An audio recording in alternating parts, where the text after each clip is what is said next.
की डीजेच्या आवाजाने एका व्यक्तीचा मृत्यू झाला. तर होय, ही बातमी खरी आहे. नुकता दहीहंडी झाली आणि सोलापुरात डीजेच्या म्हणजे डॉल्बीच्या आवाजाने एका व्यक्तीचा मृत्यू झाल्याची बातमी आली. आपल्याला ठाऊक आहे का, जागतिक आरोग्य संघटनेच्या अहवालानुसार 85 डेसिबल पेक्षा जास्त आवाज मनुष्याच्या श्रवण शक्तीस धोकादायक ठरतो. डॉल्बीचा आवाज हा 120-125 डेसिबल पर्यंत पोहोचतो. म्हणजे केवढा आवाज माणसासाठी घातक असतो.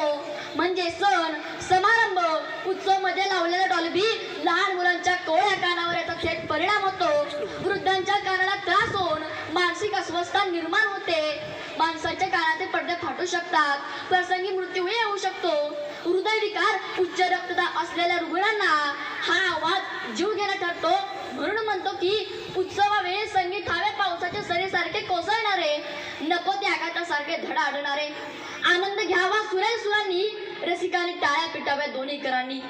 उत्सव म्हणजे आनंद, उत्सव म्हणजे भक्ती, उत्सव म्हणजे एकात्मता. पण उत्सवामुळे शेजाऱ्याचा अभ्यास बुडाला, रुग्णांचा जीव धोक्यात आला, वृद्धांना झोप मिळाली नाही, तर तो उत्सव कसा म्हणावा. ज्ञाते, वक्ते आणि रसिक श्रोत्यांनो नमस्कार. मी कुमार शौर्य शिवाजी ठोंबरे. तर आज कोगनूर येथील इंटरनॅशनल पब्लिक स्कूलच्या वतीने आयोजित केलेल्या वक्तृत्व स्पर्धेत मी एका अत्यंत महत्त्वाच्या सामाजिक प्रश्नावर माझे विचार मांडणार आहे. माझ्या विषयाचे नाव आहे आजची तरुणाई व उत्सव. उत्सव आपल्या भारतीय संस्कृतीचा आत्मा आहे. आपल्या देशात वर्षभरात असंख्य सण उत्सव येतात. त्यामध्ये दिवाळी, गणेश उत्सव, नवरात्री, होळी, ईद, ख्रिसमस असे अनेक सण येतात. त्यामुळे समाज एकत्रित येतो, आनंदाची देवाणघेवाण होते.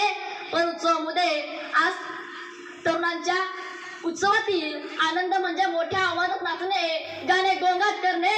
पण खरी शोकांतिका ही आहे की आपण स्वतःहून जबाबदारी घेत नाही. उत्सव आनंद वाटण्यासाठी आहे, तो वाद निर्माण करण्यासाठी नाही. उदाहरण द्यायचे असेल तर छत्रपती शिवाजी महाराज आपल्या सैन्यांना व मावळ्यांना नेहमी म्हणायचे की उत्सव साजरे करत असताना, लढाई करत असताना शेतकऱ्याच्या पिकाच्या रोपालाही धक्का लागता कामा नये, एवढी काळजी घ्या. रयतेची काळजी घेणारे छत्रपती शिवाजी महाराज आपल्या रयतेला, आपल्या सैन्याकडून व मावळ्यांकडून कोणताही त्रास होता कामा नये यासाठी ते दक्ष व जागरूक असायचे. उत्सवाची खरी मजा शांततेत, समजुतेत, परंपरेत आणि आनंदात आहे. म्हणून म्हणतो की आनंद घेऊया उत्सवाचा, पण त्रास नको कुठल्याही डॉल्बी मंडळाचा. आनंद घेऊया उत्सवाचा, पण त्रास नको कुठल्याही डॉल्बी मंडळाचा. मित्रांनो, एकीकडे आपले तरुण उत्सवाचे खरे महत्त्व ओळखतात. पर्यावरणपूर्वक गणेश उत्सव, नवरात्रीतील भव्य दांडिया गरबा, समाज उपयोगी रॅलीज, रक्तदान शिबिरे, स्वच्छता मोहीम अभियान असे अनेक उत्सव तरुणांच्या सहभागामुळे यशस्वी ठरतात.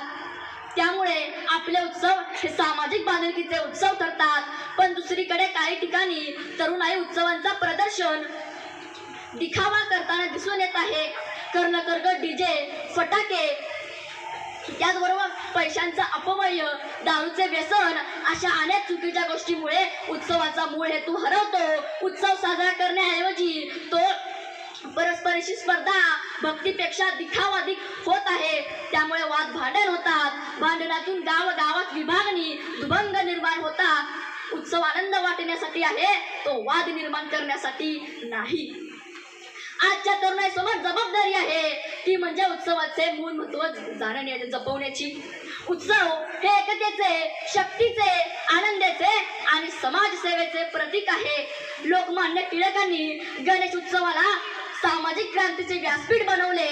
तरुणाईने त्यातून स्वातंत्र्य लढ्याची ऊर्जा घेतली आणि आज आपण त्या उत्सवामधून वृक्षारोपण, पर्यावरण, त्याचबरोबर स्त्री शिक्षण, रक्तदान यासारखे उपक्रम राबवल्यास आपले उत्सव निश्चितच यशस्वी ठरतील.